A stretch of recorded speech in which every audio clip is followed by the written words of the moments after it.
하트. 제 따라하겠습니다. 하나님, 나의 심장으로 당신을 사랑합니다. 옆에 보고요. 아이 컨택하고요. 예수 그리스도의 심장으로 당신 축복합니다. 반대편 보고요. 예수 그리스도의 심장으로 당신 축복합니다. 자, 우리 이달의 말씀하겠습니다. 너희는 이 세대를 본받지 말고 오직 마음을 새롭게 함으로 변화를 받아.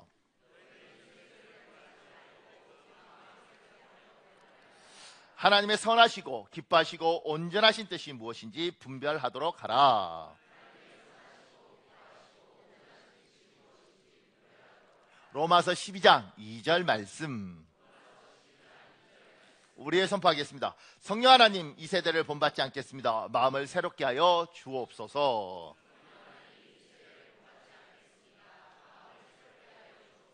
혼탁한 시대에 살고 있습니다. 분별의 영을 주시옵소서. 하나님의 선하시고 기뻐하시고 온전하신 뜻을 실천하게 하옵소서. 예수님의 이름으로 기도합니다. 아멘. 반드시 여러분의 선포대로 하나님이 이루시고 들어주실 줄 믿습니다. 오늘 마태복음 11장 28절에서 30절은 굉장히 유명한 구절이지 않습니까? 들어가는 말 이렇게 적었습니다. 마태복음 11장 28절은 세상에서 수고롭게 살아가는 우리에게 큰 위로가 되는 성경 구절입니다. 그러기에 이 말씀을 읽을 때 이렇게 읽어야 합니다. 수고하고 있는 박현우가, 무거운 짐을 지고 있는 박현우가 내게로 오라, 내가 너를 쉬게 하리라.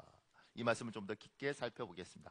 그러니까 그냥 수고하고 무거운 짐자가 아니라 여러분인 거죠. 여러분. 저는 이 구절을 굉장히 사랑하게 된 건 미국 LA의 다운타운에 가면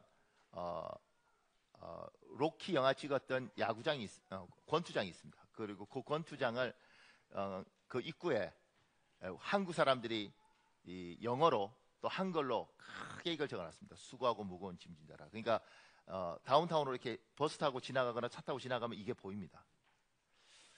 그러니까 미국에 살고 있는 한인들, 소수민족이잖아요.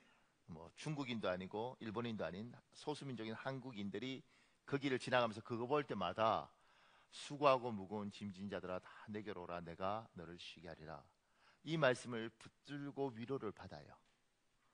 삶이 너무 힘들고 좋은 차 타고 힘들고 그 다음에 많이 배우고 힘들고 그런 힘든 삶을 살거든요. 그러니까 이 말씀이 남의 말씀이 아니라 내 말씀이 되시길 우리 주 예수님 이름으로 축복합니다. 그 밑에요. 큰 2번에요. 수고하고 무거운 짐진 자들아 다 내게로 오라, 내가 너희를 쉬게 하리라. 작은 1번에요. 우리는 모두 수고하고 무거운 짐이 있습니다.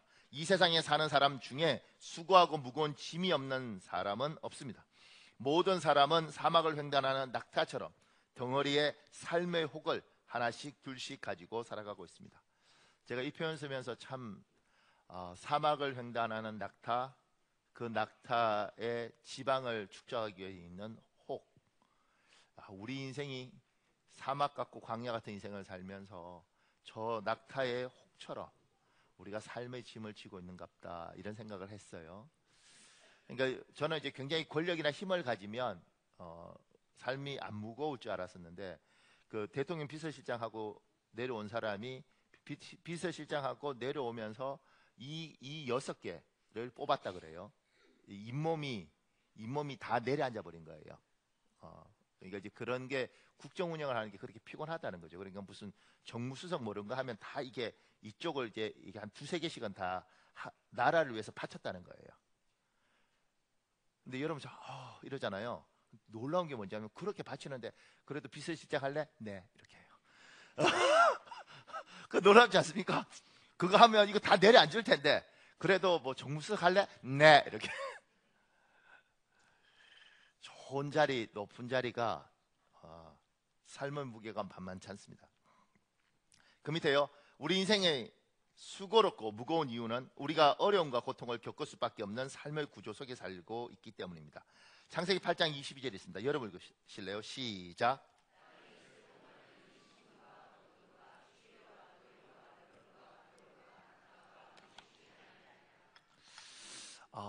봄, 여름, 가을, 겨울, 이게 굉장히 멀리서 보면 낭만적이지만 우리는 이제 난방비 걱정을 해야 됩니다.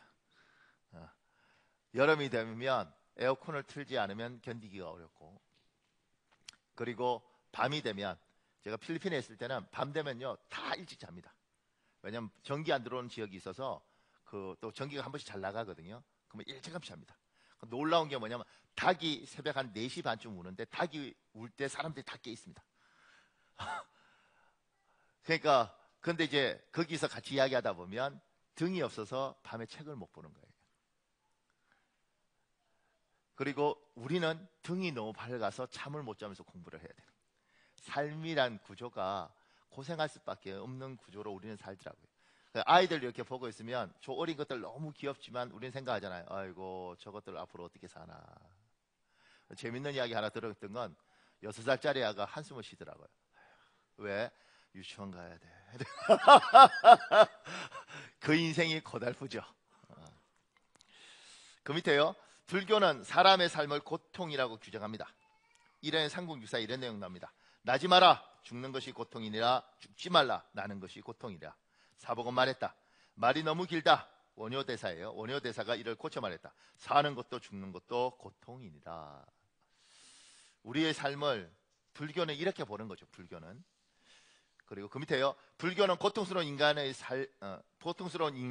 삶을 벗어버리기 위해 생각을 바꾸어 버렸습니다. 세상의 모든 것을 공, 허, 무로 지칭했습니다. 불교는 이건 불교를 비방하는 게 아니고요. 우리하고 생각이 다르다는 거예요. 그 불교라는 건 세상이 너무 고통스러우니까 이 고통을 탈출하고 싶은데 탈출할 방법이 없잖아요. 그러니까 어떻게 했냐면 이 세상의 모든 걸 헛거라고 이야기하는 거예요. 이게 다 헛거야. 공이야, 무야, 허야, 아무것도 없어. 이거 다 헛거야. 이 세상이 헛거라는 걸 깨닫는 것에 가치를 두고 그 가치를 찾아서 사는 게 불교입니다. 그러니까 헛거인데 자꾸 집착하게 만드는 걸 욕심이라 그러잖아요. 이걸 집착하지 않기 위해서 부모와의 관계도 끊어요. 그래서 성철 스님께서 수도를 하기 위해서 들어갔을 때 어머니가 찾으러 오죠. 아들을 보고 싶어. 그때 성철 스님이 돌을 들어서 어머니를 향해서 던집니다. 가라고. 계속 던집니다. 갈 때까지. 왜냐하면 어머니가 있으면 삶에 집착하게 되고, 집착하면 이 세상이 헛게 아니고 내 손에 잡히는 게 되니까 고통이 오는 거예요. 그래서 불교는 다 끊고 이 세상을 다 그냥 지나가는 바람이라고 생각하고 관심 안 들고 그냥 빨리 죽어서 끝나는 게, 그들이 삶은 그렇게 사는 겁니다. 모든 걸, 이걸 이제 해탈이라고 그러잖아요. 모든 걸 관심 없는 거. 그들이 볼 때 우리는 굉장히 집착적인 종교입니다. 기독교인들은 탐욕스러워요. 뭔가 자꾸 잡으려고 그러죠. 조금 더요. 작은 이번에요. 기독교는 고통스러운 인간의 삶을 벗어버리는 방법으로 하나님을 만나는 것을 선택했습니다. 세상을 만드시고 우리의 과거와 현재와 미래까지 설계하시는 모든 것의 주인 대신 하나님께 나아가는 것입니다. 마태복음 11장 28절에 공동번역에 이렇게 말했습니다. 고생하고 무거운 짐을 지고 허덕이는 사람은 다 내게로 오라, 이렇게 이야기해요. 우리는 불교하고 우리는 생각이 다른 게 뭐냐면 헛게 아니에요. 이 땅은 실체가 있습니다. 눈앞에 잡히고 만질 수 있습니다. 아무리 헛거라고 생각해도 배는 고프고요. 아무리 헛거라고 생각해도 날씨가 추우면 춥고 더우면 더워요. 아무리 헛거라고 생각해도 내 아이를 위해서 우리는 양육비를 대야 됩니다. 이 땅을 우리는 살아가고 있고, 이 땅을 살아가는 우리에게 방법을 하나님 이야기하신 거예요. 수고하고 무거운 짐진 자야, 내게 오라. 주께 와라. 그러면 내가 너에게 힘을 주겠다. 아무것도 없는 거야. 저거 없는 거야. 이렇게 말하는 것이 아니라, 얘야, 어차피 먹지 못하면 배고프고 따뜻한 불을 쬐지 않으면 추운 겨울에 추운데 나와 더불어 춥지 않게 가라. 나와 더불어 배고프지 않게 가자. 하나님 이렇게 이야기하시는 거예요. 내가 도와줄게. 내가 함께 해줄게. 나 붙들고 살자. 이렇게 이야기하는 겁니다. 예수를 믿는 것이 얼마나 영화롭고 귀한 거냐면, 여러분과 제가 이 땅에 태어나고 싶어서 태어난 건 아니잖아요. 태어나서 살면서 빨리 끝내버려야겠다. 이 헛거 이렇게 하는 것이 아니고, 어차피 살아갈 세상 내가 예수 그리스도 붙들고 한번 부딪히면서 살아갈 것이다. 이 고통스러운 세상, 힘들다고 하는 세상, 추위와 겨울이 있고 나이듦이 있고 병듦이 이 세상에 예수 그리스도 붙들고 힘들지만 이 세상 부딪혀서 하나님과 더불어 내가 승리하는 인생을 살겠다. 이게 우리와 불교의 다른 차이예요. 그 밑에요. 마태복음 11장 28절은 예수님이 우리를 초청하는 문구입니다. 다 내게로 오라입니다. 사람 가리지 않습니다. 누구나 오면 됩니다. 모두 오면 됩니다. 예수님께 온 사람은 정말 기적적인 하나님의 도우심을 경험합니다. 이런 간증을 하는 사람들이 세계 곳곳에 무수히 많이 있습니다. 양영재라는 유명한 사람 있지 않습니까? 그 사람 쓴 글 중에 놀라운 내용이 있더라고요. 보세요. 몽골 선교사로 가면서 내가 가장 걱정되었던 부분은 두 딸 반제와 유제의 교육 문제였다. 우리가 몽골로 들어갈 당시 두 아이는 각각 5살과 4살이었다. 몽골은 한국과 달리 여러모로 교육시설이 열악했고 그런 환경 속에서 아이들을 어떻게 양육하고 교육해야 할지 나로서는 도무지 감이 잡히질 않았다. 생산드 지역은 수도인 울란바토르에서 기차로 10시간이나 걸리는 외진 곳으로 교육 환경은 이전보다 더욱 열악했다. 우리 아이들을 홈스쿨링으로 교육했지만 나나 남편이 그 아이들의 필요를 충분히 채워줄 정도의 능력은 아니었다. 아이들에게는 부모 말고도 도움의 손길이 절실했다. 우리는 이를 간절히 바라고 기도했다. 하지만 나는 자원봉사자로 이 멀고 험한 외진 구석배기까지 찾아와서 도움을 주겠는가? 나는 기도를 하면서 마음속으로 정말 그런 헌신자가 나타난다면 그야말로 기적이라고 생각했다. 그런데 우리에게 선생님이 필요하던 소식을 접하고 한 자매가 자원을 한 것이다. 대도시에서 유치원 교사를 하던 자매였는데 이 자매가 몽골 생산드 마을에 춥고 불편한 우리 집까지 와서 그것도 한겨울 내내 오돌오돌 떨면서 아이들을 위한 홈스쿨링을 해주었다. 이 자매는 아이들에게 요리도 가르쳐 주고 아이들과 함께 집을 꾸미기도 하면서 부족한 한국어도 가르쳐 주었다. 생산드 마을은 문화시설이 전무한 거의 수도원과 같은 곳이라 영화관은 물론이고 아이들을 위한 놀이시설이나 심지어는 텔레비전조차 없었다. 그런 열악한 환경 가운데 이 자매는 그 춥고 긴 겨울을 우리 가족과 함께 버티면서 아이들을 웃게 해주었다. 이 자매가 한국으로 되돌아간 다음에는 입시학원에서 수학을 가르치던 선생님이 서울에서 생산던 마을까지 찾아왔다. 이 선생님은 유치원 교사처럼 아기자기하고 재미있지는 않았지만 아이들에게 꼭 필요한 것들을 가르쳐 주었다. 초등학교에서 배워야 할 과목들을 중심으로 수업을 진행하면서 학습의 기초를 단단히 다져주었다. 그러는 사이 우리는 안식년을 맞아 호주에서 지냈고 영국 외 선교본부에서 선교훈련을 마친 후에 안식년을 마치고 다시 몽골로 돌아왔을 때 우리는 평생 잊지 못할 한 사람을 만나게 되었다. 바로 영국인 교사 로즈베리 우드 선생이다. 로즈메리는 영국에서 9년간 초등학교 정식 교사로 근무한 교육 전문가였다. 우리가 이 선생님을 만나게 된 건 우연처럼 느껴지지만 난 그 안에 우리 아이들을 향한 하나님의 놀라우신 섭리가 숨어 있다고 확신한다. 그렇지 않고서야 어떻게 전혀 일면식도 없는 한국인 선교사 부부를 위해 그 멀고 먼 영국 땅에서 모든 것에 부족함이 없고 안정적으로 생활하던 선생님이 몽골의 오지 생산드 지역의 작은 마을까지 날아올 수 있었을까? 그리고 3년 동안이나 온전히 두 아이만을 위해 그것도 보수를 받지 않는 자원봉사자로서 헌신할 수 있었을까? 상식적으로는 도저히 가능하지도 이해되지도 않는 이야기가 아닌가? 영국에서 몽골로 다시 돌아왔을 때 이 부부는 영국 외 선교 본부로 우리 가족의 기도 제목을 보냈다. 반제와 윤제를 위한 홈스쿨링 선생님이 절실히 필요하다는 내용이었다. 이 기도 제목을 우연히 로즈메리 선생님이 접하게 되었다.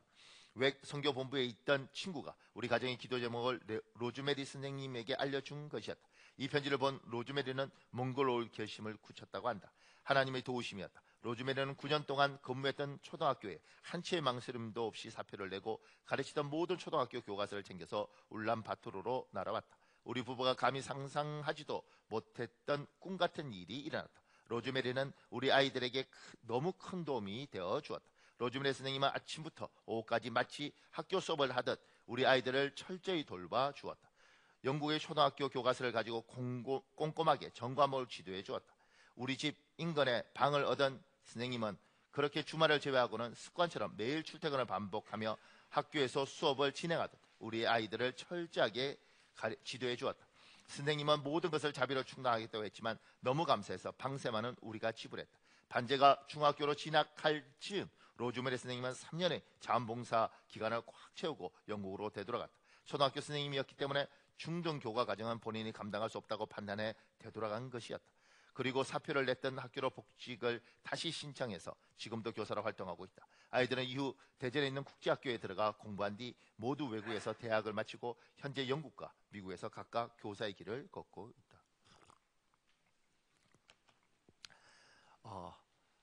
지금 굉장히 말도 안 되는 일이잖아요. 여러분과 저 중에 저희들이 태어나면서 속성상 또 뭐 굉장히 센티멘탈하고 감성적인 사람들이 있을 수 있습니다. 그리고 이 사람들이 세상을 살면서 또 예수를 믿어도 세상이 너무 힘들다, 세상이 너무 어렵다, 세상이 너무 더럽다, 이 더러운 세상 빨리 끝났으면 좋겠다, 예수 믿으니까 천국 있으니까 빨리 죽어서 천국 갔으면 좋겠다, 이런 사람도 있습니다. 그리고 그분들은 이렇게 생각합니다. 난 참 믿음이 좋아. 하나님 사랑하는 건 맞습니다. 근데 그렇게 사시면 안 됩니다. 하나님이 이 땅에 누군가에게 한번 이 세상을 살아볼 수 있는 기회를 주셨습니다. 여러분과 저는 이 땅을 살아볼 수 있는 기회를 가지고 태어난 사람들입니다. 사산된 아이들이 얼마나 많은지 아십니까? 태어나지 못하고 잉태되었다가 그대로 계류유산이라는 이름 하에서 죽어간 아이들이 얼마나 많은지 아십니까? 하나님은 우리에게 이 땅에 태어날 수 있는 기회를 주셨습니다. 태어났는데 세상이 부조리하고 세상이 예쁘지 않습니다. 세상은 부패했고 인간들은 참으로 잔인합니다. 그 가운데 여러분에게 하나님 이야기하시는 거죠. 얘야, 네가 살아갈 이 세상은 수고하고 무거운 짐을 질 수밖에 없는 세상이다. 세상은 그렇고 인간은 그렇다. 그런데 내가 너에게 한번 생명을 줬지 않니? 그러면 나 붙잡고 이 땅을 한번 힘있게 살아보지 않겠냐? 전쟁 같은 삶이지만 힘들 때마다 기도하면서 연약한 자들 도와가면서 하나님에 대해 선포해가면서 너를 도우실 하나님을 인정해가면서 그렇게 한번 살아보지 않겠냐? 그리고 그렇게 살아서 언젠가 네가 천국에 오기 전에 눈 감을 때 너의 사랑하는 자녀들에게, 너를 만났던 모든 사람들에게 이 땅 한번 살아볼 만한 가치가 있다고. 예수 붙들고 살았더니만 살만하더라고. 내가 너무 치열한 인생을 살았고 내 몸이 부서질 것처럼 살았지만 정말 살아볼 만하다고. 하나님이 때마다 도우셨던 그 도움이 있었다고. 그 이야기들을 하는 것이 저는 그리스도라고 생각합니다. 제가 젊은 날 예수를 믿고 하나님의 은혜를 받았을 때는 천국이 너무 좋았습니다. 그리고 빨리 죽어서 천국을 가고 싶었습니다. 저는 그게 믿음이 좋다고 생각했습니다. 아유, 이 세상 뭐 돈 가졌으면 뭐야, 차 가졌으면 빨리 죽어서 천국 가야지. 가고 싶다고 가는 곳이 아니고 가기 싫다고 안 가는 것도 아니에요.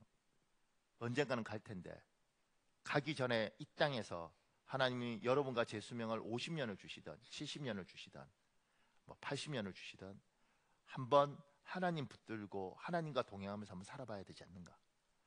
그리고 반드시 이 세상을 떠날 때 사랑하는 내 자녀가 있다면, 나에게 자녀가 없으면 사랑하는 내 주위에 나의 묘소를 찾아올 그 친구들에게 예수 믿고 내가 이 세상 정말 멋있게 살았다고, 하나님 살아계시다고, 그 놀라운 하나님을 나는 이제 만나러 간다고 그렇게 말해야 되지 않겠는가.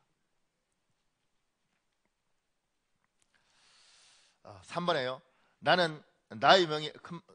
나의 명예를 메고 내게 배우라. 작은 1번에요. 힘을 얻는 방법으로 예수님은 우리에게 나의 명예를 메라고 말씀하십니다.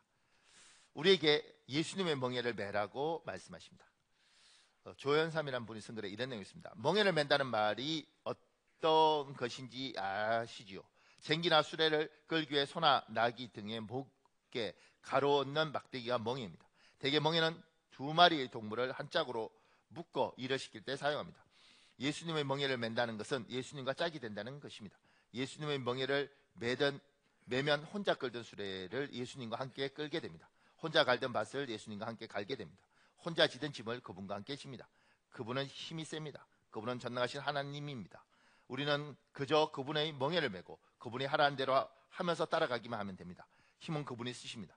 그러면 거기 쉼이 있습니다. 여전히 수고하고 무거운 짐을 지고 살지만 그 삶이 고통스럽거나 괴롭지 않습니다. 가볍습니다.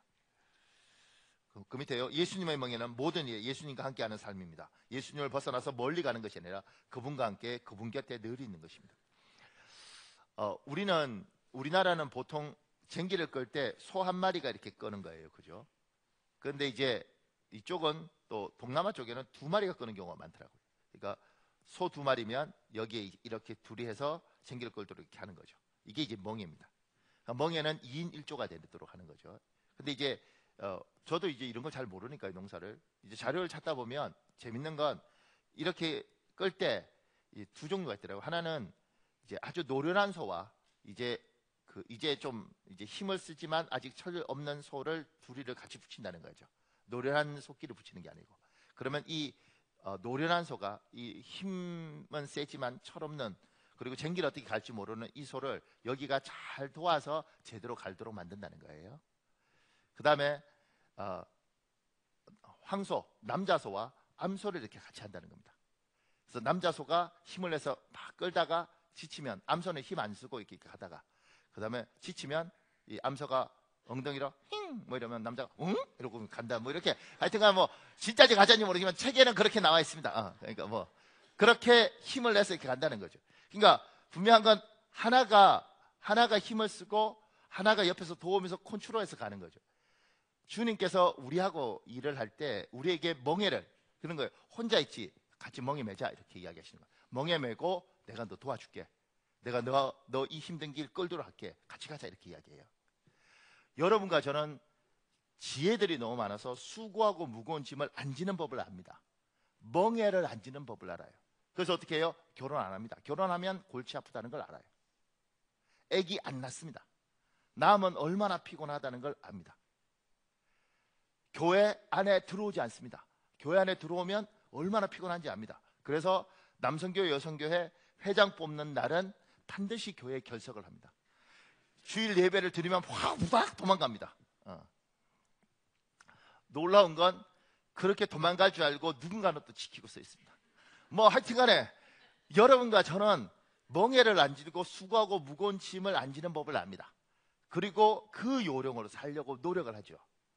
주님이 수고하고 무거운 짐진 자야 나와 같이 멍에 같이 지자 이렇게 하면서 하나님이 결혼하기 원치 않는 우리에게 결혼으로 집어넣을 때가 있습니다. 자식을 낳지 않겠다는 우리에게 자식을 낳도록 만들게 하십니다. 심지어 돈 벌지 않고 그냥 좋게 아르바이트 하면서 살겠다는 우리에게 좋은 직장 같은 걸 주기도 하십니다. 그래서 꼼짝없이 우리를 하나님이 어떤 굴레 속에 집어넣습니다. 그리고 이렇게 말씀하시죠. 얘야 도와줄 테니까 같이 가자. 하나님 왜 나에게 이런 것을, 하나님 그러시는 거죠. 얘야 이 땅에서 멍에를 매야지 배우는 것도 있고 생각하는 것도 있고 아는 것도 있단다. 멍에를 매라. 제가 여러분한테 그 이야기 하잖아요. 여러분 우리는 다시 태어나지 않겠지만 다시 불교처럼 다시 태어난다면 꼭 목사를 하십시오 이러잖아요. 굉장히 많은 생각을 하게 합니다. 목사가 되면. 그리고 다시 한번 기회가 있으면 자식도 이렇게 하나나 둘 이렇게 낳지 말고요. 한 10명 이렇게 쫙 낳아보십시오. 굉장히 많은 걸 생각하게 됩니다. 여러분의 나는 자식 낳은 사람이 없으니까 제가 3명 놓으면서 놀라운 건 뭐냐면요. 넷째는 어떤 종류가 나올까 이것도 궁금하고요. 우리 교회 7, 9 이런 집이 있는데 제가 가서 예배 드리면서 한번 보면요. 1, 3, 5, 7, 2, 4, 6 뭐 이렇게 이 짝수 홀수가요. 어떻게 외모와 성품이 쫙 이렇게 돼 있는 경우도 있고요. 굉장히 재밌습니다. 특히 뭐 한 7쯤 되면요. 둘째가 성질이 보통 안 좋습니다. 그래갖고 뭐 하면 둘째가 치파 이렇게 하고 큰 거나 어허 이렇게 하고 굉장히 재밌습니다. 이런 일들이 그 구조 속에 있더라고요. 하나님이 우리를 집어넣어놓고 그 속에서 하나님이 우리에게 만들어주시고 싶고 들려주고 싶고 보여주고 싶은 게 있습니다. 그러니까 도망가면 안 됩니다. 수가 무거운 짐 안 지려고 발부둥치면 안 되고요. 주께서 같이 져보자 얘야. 내 멍에 같이 지자. 내가 가르쳐 줄게. 내가 옆에서 그리고 도와줄게. 이렇게 말씀하시는 거예요. 분위기가 멍에 뭐 이렇게 하니까 분위기가 안 들어. 이렇게. 제가 제 친구 교회에 놀라운 교인이 있답니다. 어떤 교인이 있냐면 그 교인은 듣고 싶을 때 설교를 듣고 싶은 것만 알아서 듣고 듣기 싫은 건 안 듣는 놀라운 재주가 있답니다. 그래서 복 받아라 그러면 아멘 이러다가 여러분 우리 십자가를 칩시다. 그런 놀라운 교인. 목사가 설교를 하다가 역발이 그분 몸에 왔다 갔다 하는 거예요. 그 밑에요. 작은 이번에요. 쉼을 얻는 방법으로 예수님은 우리에게 4개 배우라고 말씀하십니다. 우리에게 예수님의 삶의 방식을 배우라고 말씀하십니다. 하나님의 방법을 배워야 합니다. 예수님께 오셔서 내 방법으로 살면 안 됩니다. 그러면 수고하고 무거운 짐이 내려지지 않습니다. 그 밑에요. 예수님은 내 뜻보다 하나님의 뜻이 우선이었습니다. 나와 하나님 뜻이 부딪힐 때 내 생각을 긋고 하나님의 생각을 따랐습니다. 우리 누가복음 22장 41절에 42절인데 여러분 읽어볼래요? 시작.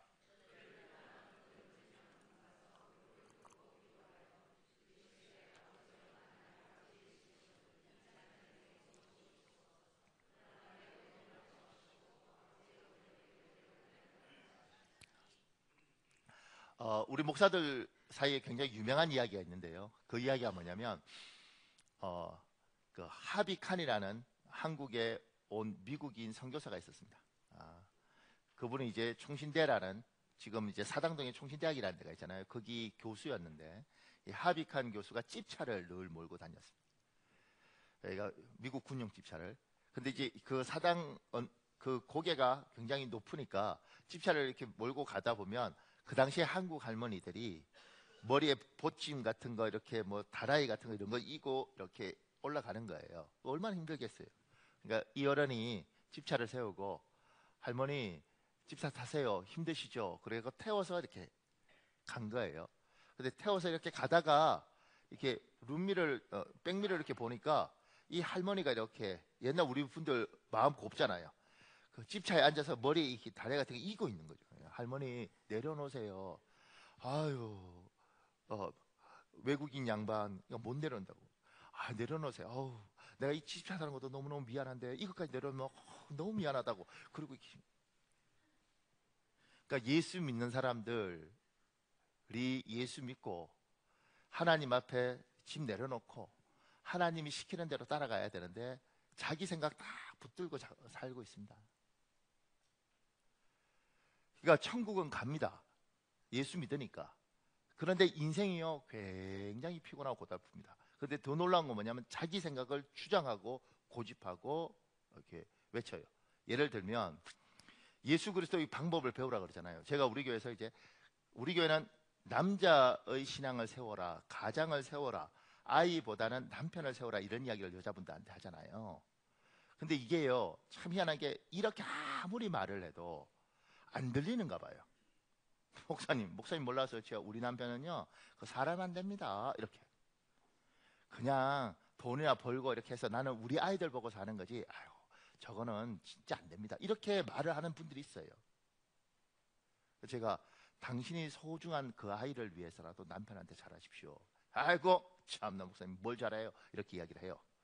이거는요 대화를 하면 대화가 안 됩니다. 왜냐하면 강대상에서 지금 내 생각을 이야기하는 거 아니고 나는 성경에서 집안에 하나님이 질서를 세우기를 원하고 하나님 항상 질서의 하나님이잖아요. 그걸 이야기하는데 듣기 싫으니까 안 듣는 거예요. 뭐라고 그러겠어요. 근데 우리 교회에 있었던 일입니다. 우리 교회에 제가 그 여자 집사가 참 괜찮은 사람인데 남편도 괜찮은데 남편을 그렇게 별 이렇게 좋게 취급 안 하더라고요. 늘 투덜거리고 열심히 사는데 만족을 못 주는갑죠. 돈이나 이런 부분에서. 그리고 애가 둘이었는데 애한테 정성을 다하는 거예요. 내가 애들보다 남편 그리고 남편을 믿게 해라. 내가 보니까 교회 올 가능성도 있는데 사람 성품도 좋고 저보면 인사도 잘해요. 그래서 남편한테 잘해. 근데 자꾸 무시하는 거예요. 신방 가면 이제 남편도 같이 있고 이러는데도 잘. 그러다가요 성남에서 이제 이분이 뭐 부모님 뵙고 공터에 주차를 하고 그 주차장에서 차 타려고 할 때 자기 차야 타려고 딱 할 때 뒤에서 뻑치기 아십니까? 이런 거 갖고 뭐 뒤통수 폭 쳐버리는 거 폭치기를 당했어요. 주차장에서 완전히 그냥 시신해버리고 그리고 다 틀어서 갔어요.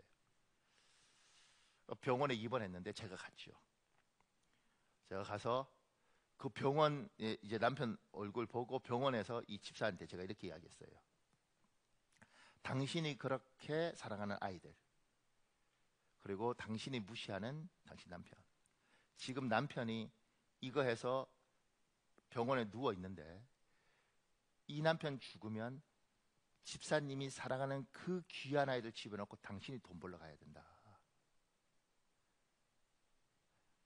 이 사람이 살아있어서 돈을 벌어야지 네가 사랑하는 네 아이들하고 네가 따뜻하게 살 수 있다. 그러니까 잘해주라. 그런데 그때 놀라운 게 뭐냐면 그거 당하니까 아멘 그러더라고. 지금까지 안 들었어요. 근데 그만큼 이야기도 안 들었거든요. 10만 가지 이야기도 안 들었어요. 그때 인식을 하는 거예요. 이 남자 죽으면 내가 몸빼이 바지라도 입고 어디 가서 일해야 되구나. 이걸 아는 거죠. 내 사랑하는 아이들을 위해서라도 이 남편이 잘 살아야 되는구나. 그러니까 목사님이 남편을 자꾸 세우라 그러는 게 이 이야기구나. 이걸 아는 거예요. 그리고 이 사람은 이야기하죠.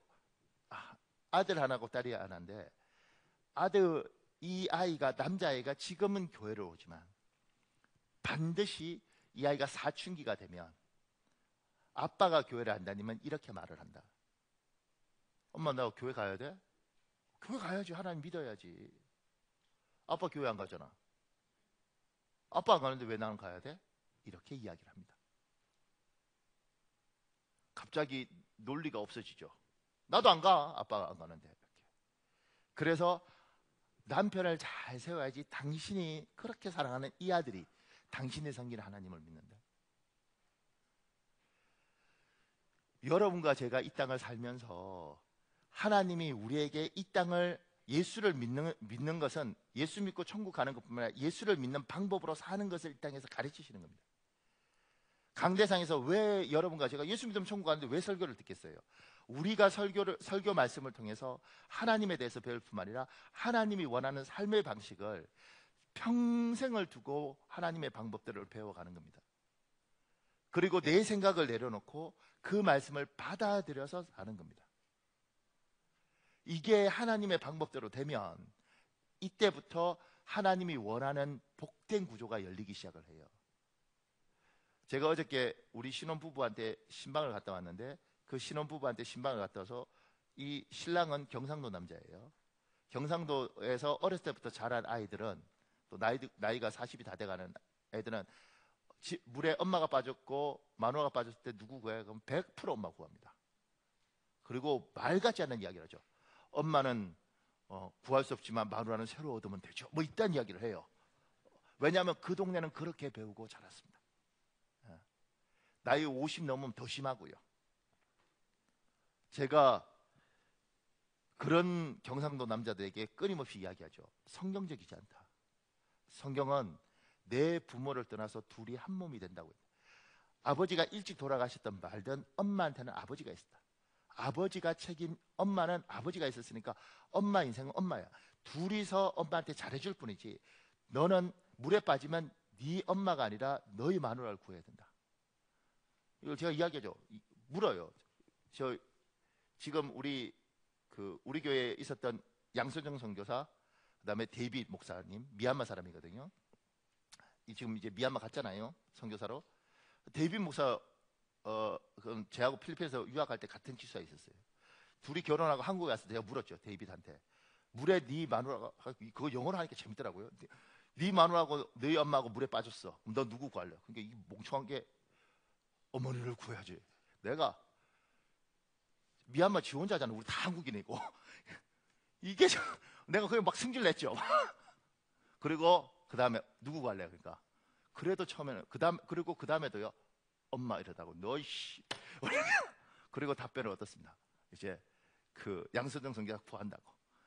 얘는 미얀마 사람은 너 하나 보고 네 집안 정말 가난하고 이 집안에 너 하나 보고 결혼했는데 네가 미얀마 가서 물에 빠졌을 때 얘 놓아버리고 네 엄마 구하면 얘는 왜 미얀마 가 있냐고. 내가 막 흥분해서 제가 이야기했죠. 근데 이제 제 이야기는 잘 듣거든요. 그러니까 성경적인 방법대로 살지 않으면 인생이 힘들어지게 됩니다. 여러분과 제가 계속 와서 그 이야기를 듣는 거예요. 그런데 듣기 싫으면 안 듣죠, 사람들이. 생각을 바꿔야지 복을 받습니다. 말씀대로 생각을 해야지 복을 받습니다. 그래서 예수께서 하시는 방법, 주님 내 뜻대로 하지 마시고 하나님 뜻대로 하십시오. 하나님 방법대로 하십시오. 제가 이렇게 말할 때마다 누가 항상 질문해요. 목사님은 물에 빠지면 어머니하고 사모님하고 누구 구해요? 제가 1부 때는 당당히 이야기하죠. 2부 때는 우리 모친이 앉아있으니까 복잡해집니다. 그래서 제가 너무 하나님 앞에 감사한 건 수영을 안 배운 게 너무 감사해요. 마음은 구하고 싶은데 어차피 들어가면 나도 죽을 거니까 그냥 천국에서 만납시다 이렇게 가는 거죠. 어떡하겠어요? 그 밑에요. 예수님의 인생은 기도하는 인생이었습니다. 틈이 날 때마다 기도하셨습니다. 마가복음 1장 35절에 보면 새벽 아직도 밝기 전에 예수님은 기도하셨어요. 누가복음 6장 12절에 보면 밤이 새도록 기도하셨습니다. 여러분 힘들더라도 기도하셔야 됩니다. 제가 기도에 대한 이야기를 할 때마다 어떤 분들 많이 힘들어하시죠. 목사님, 내 몸이 이렇게 힘든데도 기도해야 됩니까? 내가 지금까지 기도했는데 나타나는 결과도 없는데 그래도 기도해야 됩니까? 이건 제 개인의 경험이요. 제가 청년 때 기도하는 걸 참 좋아했습니다. 근데 이제 서울에서 강의하고 뭐 이렇게 오면, 안산에 살았는데 오면 새벽에 거의 1시가 돼요. 그러면 그 1시에 교회를 갑니다. 그때는 이제 지금이야 그 큰 교회가 됐지만 그때는 상가에 있던 조그만 교회였거든요. 그럼 거기 가서 2시간씩 제가 열심히 기도했습니다. 몇 년을. 근데 열심히 그렇게 기도할 때 이제 밤에 막 피곤할 때 기도하니까 방언으로 기도하는 거예요. 우리말로 기도하는 거예요. 방언으로 막 2시간씩. 그런데 그때 그 교회는 유아실이 있었습니다. 옛날에 우리도 유아실이 있었잖아요. 저 뒤에 그 유아실이 있고 그 유아실에서 잠자는 권사님들이 많이 계셨습니다. 그런데 제가 이제 열심히 기도하고 권사님들이 이거 젊은 청년이 저렇게 열심히 기도하네. 그리고 저는 그때 조국과 민족을 사랑해서 정말 나라와 민족을 위해서, 정말 통일을 위해서 막 엄청 기도했죠. 그리고 나중에 결혼하고 서울로 전도사를 갔다가 다시 모교에서 불러서 모교에 전도사로 왔습니다. 제 전도사로 왔을 때 기도 많이 하는 권사님이 계셨는데 그 권사님이 저를 손잡고 그랬죠. 아이고 전도사님, 우리 교회 잘 돌아오셨어요. 잘 돌아오셨어요. 젊은 날 그렇게 새벽마다 와서, 밤에 와서 자기들 잠자는데 하도 시끄러워서 그거 다 들었다는 거죠. 2시간씩 뭐 3시간씩 그렇게 열심히 방언으로 기도하더니만, 아유 참 하나님께서 그 기도 들으시고 이렇게 예쁜 부인을 주셨네 이랬어요. 그래서 제가 난 분명히 조국과 민족을 위해서 기도했는데, 근데 이분이 그런 거죠. 자기가 거기서 자는데 어느 날 방언이 들리대요. 여자 주세요, 여자 주세요, 여자 주세요, 여자 주세요. 근데 지금 생각해 보면 그때 조국과 민족은 하나님 알아서 하실 것이고, 저한테 필요한 건 목회자로 갈 거니까 정말 여자가 필요했던 거죠. 목회자로서 같이 갈 사람. 여러분과 제가 지금 하는 기도가 무슨 기도인지 몰라요. 그런데 힘들게 그 기도하는 거예요. 시간을 내어서, 때로는 제가 오늘 일부 예배 마치고 어떤 집사 불러서 기도해 줬는데, 그 집사를 불러서 기도해 준 이유가 뭐냐면, 하루 종일 일하고 제가 뭐 몸도 안 좋은데 그래도 밤에 와서 앉아 있는 거예요. 이렇게. 얼마나 피곤하겠어요. 얼마나 지치겠어요. 근데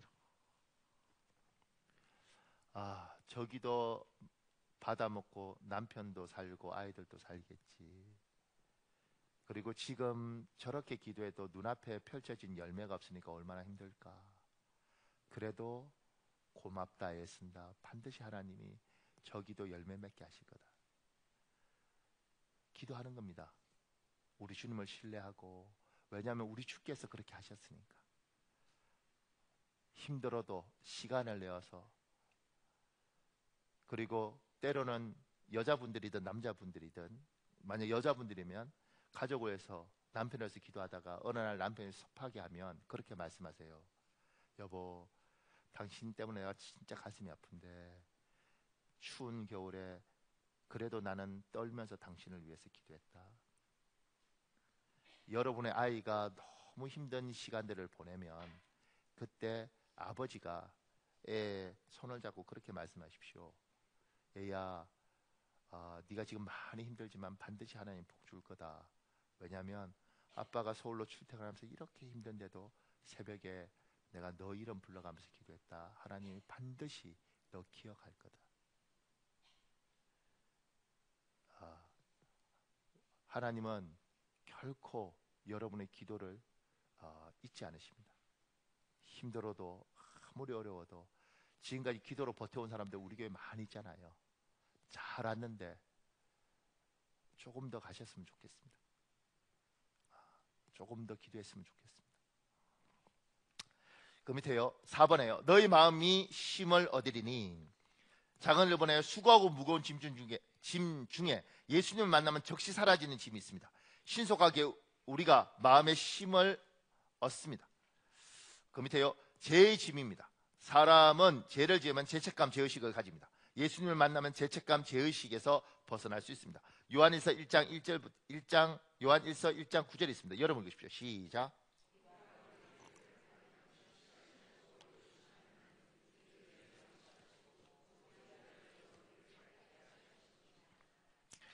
여러분 수고하고 무거운 짐이 우리 다 졌죠. 그걸 가지고 주님께 오면 주님이 해결해 줍니다. 그런데 막바로 해결해 주는 게 있습니다. 그 중에 하나가 뭐냐면 죄책감입니다.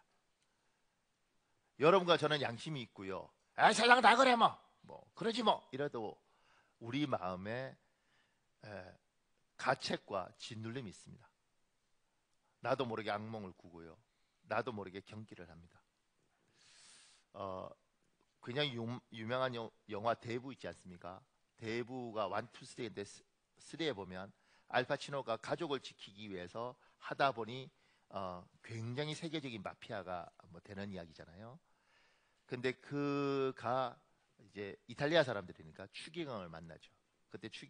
그때 대주교를 만났는데 그 대주교가 이야기해요. 추기경이 뭐라고 이야기하냐면 고해성사를 언제 해봤냐? 한지 너무 오래됐다는 거예요. 자기는 못한다는 거예요. 고해성사를 해라. 아들아, 선 이렇게 이야기해요. 영어로. 아들아, 고해성사를 해라. 괴로워하다가 나이도 많고 몸도 병들어가니까 고해성사를 합니다.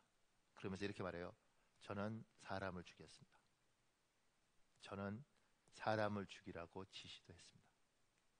저는 제 아버지의 아들을 죽였습니다. 제 친형이었습니다. 그리고 막 그 알파치노 굉장히 연기 잘하는 배우잖아요. 막 통곡을 합니다.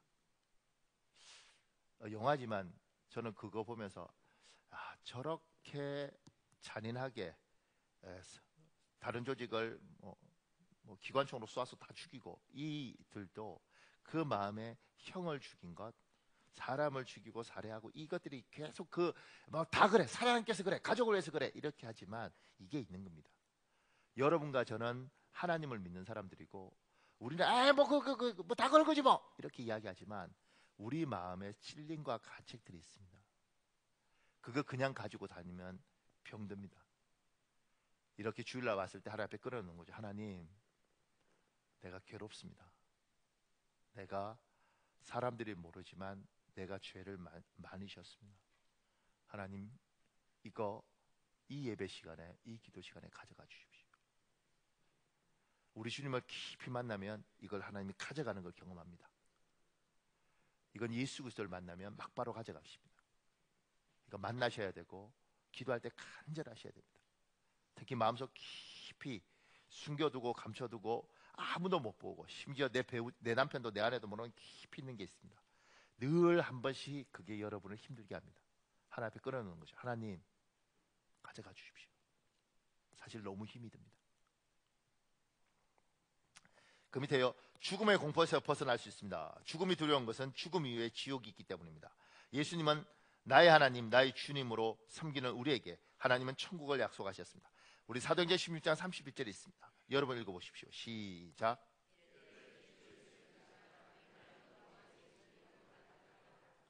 하나님 구원을 주겠다는 거죠. 천국을 주겠다는 겁니다. 여러분과 저는 잊지 마십시오. 우리는 이 세상을 떠나면 천국 갈 사람들입니다. 그러니까 죽음 앞에서 당당하셔야 됩니다. 지금 이 수원에서는 목사님들 중에는 원로인 목사님이 돌아가셨어요. 어젠가 오늘인가 새벽인가 하여튼 돌아가셨는데 이제 그러니까 수원에 오래된 목사님이시니까 근데 그 문자가 왔어요. 참석하라고. 근데 그때 이제 적혀 있는 게 뭐냐면 천국 환송 시기예요. 우리는 그냥 죽은 게 아니라 천국으로 가신 거죠. 환영하면서 보내드리는 겁니다. 그러니까 예수 믿는 사람은 아프고 병들었을 때 확신하셔야 됩니다. 내가 천국이 있구나. 그러니까 세상 사람하고 달리 나는 천국 갈 사람이니까 나름대로 믿음으로 반응해야겠다. 제가 처음 전도사 갔을 때 제 담임 목사님이 친구 목사님 병 들었다고 병문안을 가져고 갔어요. 갔는데 이 친구 목사님 성함이 탁시였는데 성이 이 목사님이 암인지 뭐 걸리셔서 복수가 이만큼 터질처럼 이렇게 돼 있더라고요. 그래서 저는 새파란 전도사고 여기는 그래도 연배가 좀 있는 목사님이셨으니까 이렇게 찬 상태에서 친구 목사가 오니까 이 친구 목사한테 손잡고 그러더라고요.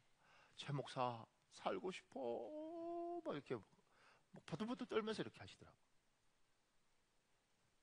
복음과 은혜에 충만한 제가 목사님! 천국이 있는데 목사님이 돼서 전도사도 이렇게 믿음인데 이렇게 하고 싶은데 하면 난리 나잖아. 가만히 있었어요.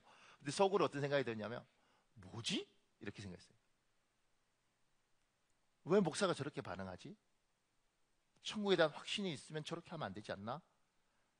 이 땅 떠나면서 나 하늘나라 갈게, 하늘나라에서 만나 이래야 되지 않아? 그때 그랬어요. 근데 이제 목사가 되고 나이가 드니까 사람은 저럴 수밖에 없다는 생각을 해요. 그렇지 않겠습니까? 사람은 두려움도 있고 무서움도 있고 고통도 있고. 그래도 예수 믿는 사람이면 믿는 사람으로 반응해야 되지 않겠습니까? 엄마 암이 사기야? 어떻게 치료하기 위해서 노력하지만 그래도 우리에게 천국이 있잖아. 세상 사람은 그걸로 끝이라고 믿지만 우리는 하늘나라가 있잖아. 그러니까 여러분의 몸이 병들고 힘들더라도 우리에게는 하나님을 만나면 이 죽음의 공포, 지옥의 공포, 여기에 대해서 사라지는 것이 믿음의 확신인 사람은 분명해야 되는 겁니다. 제가 이렇게 설교하면 항상 삐딱한 사람은 이렇게 나중에 묻죠. 목사님 나중에 늙어서 병들었을 때 볼 거예요? 말해요. 참 예뻐요, 마음이. 그러니까 잊지 마십시오. 우리는 오늘 죽어도 천국 간다. 우리에게 하늘나라가 있다. 그렇기 때문에 반응을 그 하늘나라를 가진 사람으로 하십시오. 작은 해보네요. 수고하고 무거운 짐 중에 예수님을 만나면 점진적으로 사라지는 짐이 있습니다. 우리가 가지고 있는 삶의 짐 가운데 죄 때문에 생겨난 결과물로서 짐이 있습니다. 우리의 잘못된 선택과 행동으로 발생한 삶의 짐이 있습니다. 예수님을 하나님으로 믿고 주인으로 섬겨도 이 짐은 금방 사라지지 않습니다. 분명한 것은 이 짐은 사라집니다. 그런데 시간이 필요합니다. 이거 의미 있는 글인데요. 보세요. 모든 짐이 예수님께 나아간다고 해서 즉시 사라지는 것은 아닙니다. 어떤 것은 점진적으로 사라집니다. 죄가 원인이 되어 나타난 결과로서의 짐입니다. 예를 들면 부정하지 말라고, 간음하지 말라고 주님이 가르쳐 주셨는데 성적으로 죄를 범했습니다. 이 일로 인해 가정이 깨어졌습니다. 아내와 헤어지고 아이들은 집을 나갔습니다. 다니던 직장도 잃게 되었습니다. 이런 사람이 쥐고 있는 짐은 예수님께 나아간다 해도 즉시 사라지지 않습니다. 예수님께 나아가자마자 깨어졌던 가정이 즉시 회복되는 것은 아닙니다. 예수님께 나아가도 가정은 여전히 깨어진 채로 있습니다. 그렇다면 이런 짐을 진 사람에게 수고하고 무거운 짐진 자들아 다 내게로 오라 내가 너희를 쉬게 하리라는 주님의 말씀은 어떤 의미가 있습니까? 예수님께서는 수고하고 무거운 짐진 사람을 부르시면서 이렇게 말씀하십니다. 나의 마음이 온유하고 겸손하니 나의 멍에를 메고 내게 배우라. 여기서 우리가 주목할 말씀은 내게 배우라입니다. 예수님께 가서 예수님께 배워야 합니다. 한 달을 배우고 6개월을 배우고 1년을 배우고 2년을 배우고 3년을 배우고 계속 배워야 합니다. 이렇게 배우다 보면 자신이 얼마나 잘못 살았는지, 아내에게 얼마나 큰 잘못을 했는지를 알게 됩니다. 깨닫게 됩니다. 예수님께 6개월을 배우고 1년을 배우다 보면 어느 날 헤어진 아내를 찾아가 용서를 구합니다. 박대를 받으면서도 또 찾아가 용서를 구합니다. 그러다 보면 하나님께서 그 아내의 마음도 만져주셔서 지하에 단칸방 하나 얻어 새로 시작하게 됩니다. 그 후에도 계속 예수님께 나와서 배우다 보면 집을 나간 자녀들이 돌아옵니다. 이렇게 10년을 배우면 어느 날 그들의 과거를 알지 못하는 사람들이 행복한 가정 생활의 비결을 물으러 옵니다. 우리의 양심의 가책, 천국과 지옥에 대한 마음의 문제 이런 것들은 예수님 만나면 막바로 해결될 수 있습니다. 그런데 우리의 죄의 결과에 대한 선택이 있습니다. 하나님 보증 쓰지 말라 그랬잖아요. 보증 썼어요. 부도 났어요. 그러면 그 빚을 갚는데 예수를 믿는다고 그냥 없어지는 게 아니라 때로는 10년의 한 시간을 투자하는 겁니다. 때로는 우리가 잘못된 사람과 해서 문제가 발생했잖아요. 그 문제에 대한 보상을 하기 위해서 때로는 3년의 한 시간을 허비할 수 있습니다. 여러분과 제가 깨어 기도하면서 선택을 잘해야 되는 이유 중에 하나는 그 잘못된 선택은 그 잘못된 선택에 대한 결과가 있고 그 결과를 하나님 반드시 회복시키십니다. 이건 믿으셔야 됩니다. 근데 회복하는데 시간이 많이 걸리는 거예요. 그 시간이 많이 걸리는 것들 때문에 너무 힘들고 어려운 거죠. 그러니까 제가 늘 이야기하지 않습니까? 화난다고 감정적으로 간단합니다. 회사에 사표 던지면 아주 쉽습니다. 근데 던지고 오면 그 결과에 대해서 회복하는 데 시간이 많이 걸립니다. 그리고 이렇게 알죠. 아, 내가 감정에 속았구나. 부부 사이에 부부싸움 하다가 그냥 말로 하는 것도 그런데 너무너무 화가 나서 순간적으로 뺨을 한 대 딱 때리는 순간 이거 30년 동안 보상해야 회복될 수 있습니다. 하면 안 된다는 거예요. 근데 믿으십시오. 주님은 반드시 회복시키신다. 그러니까 이 회복하는 동안 이게 3년이 되든 5년이 되든 인내 잘 하셔야 됩니다. 제가 늘 아쉽고 안타깝지만 사람들한테 이렇게 이야기하죠. 집사님, 이제 하나님 믿겠다고 결심하셨으면 3년 동안 우리 힘들어도 기도합시다. 하나님 반드시 회복시키십니다. 그리고 때로는 5년 힘들어도 하나님의 방법대로 사십시다. 하나님이 해결하십니다. 근데 어떤 자매가 저한테 목사님 시키는 대로 3년 동안 열심히 기도했는데 결과가 뭐예요? 이런 자매가 있었어요. 제가 나중에 불렀죠. 자매, 하나님을 믿고 신뢰하고 하나님의 방법대로 따라서 열심히 가야 된다. 자매는 그렇게 살지 않았다. 교회는 왔지. 그런데 나중에는 이제 예배도 많이 빠지더라고요. 왜냐하면 예수 믿고 교회 와서 기도해도 뭐 인생이 피는 게 없으니까.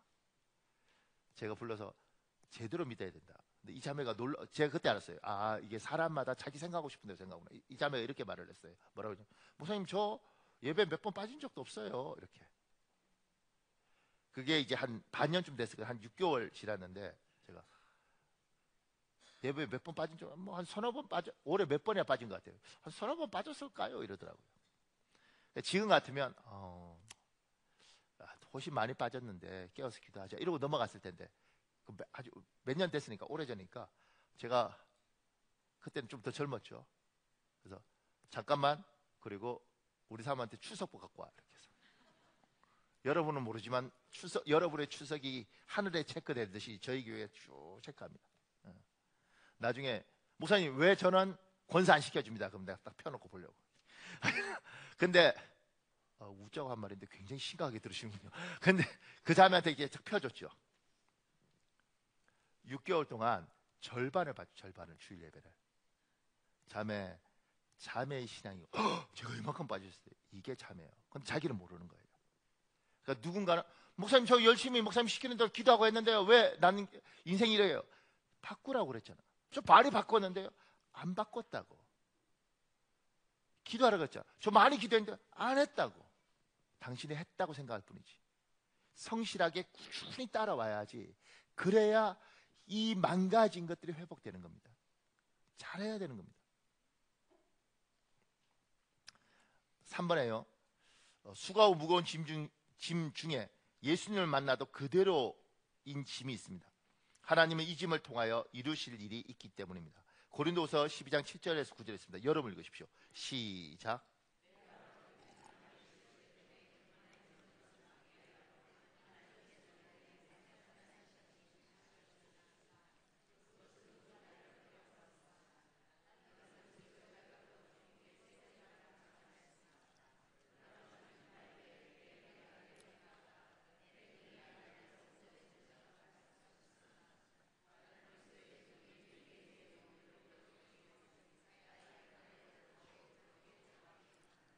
그 밑에 이야기는 여러분 읽어봤으면 좋겠습니다. 사랑하는 여러분, 우리 7, 8분 기도할 텐데요. 여러분 짐 중에서 하나님 풀어주지 않는 짐이 있습니다. 목사님 왜요? 여러분 십자가입니다. 그 십자가가 여러분을 하나님 사람으로 만들어갑니다.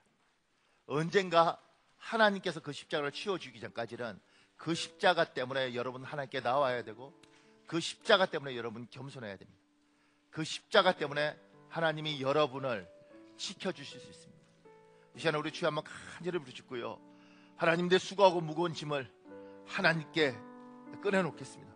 내 마음의 죄책을 주님 앞에 꺼내놓겠습니다. 하나님, 내가 힘들어도 지금까지 잘 이겨왔는데 이 십자가를 이길 수 있도록 도와주십시오. 우리 주여 한번 간절히 부르짖고 우리 통성을 기도하겠습니다. 주여 아버지 도와주십시오.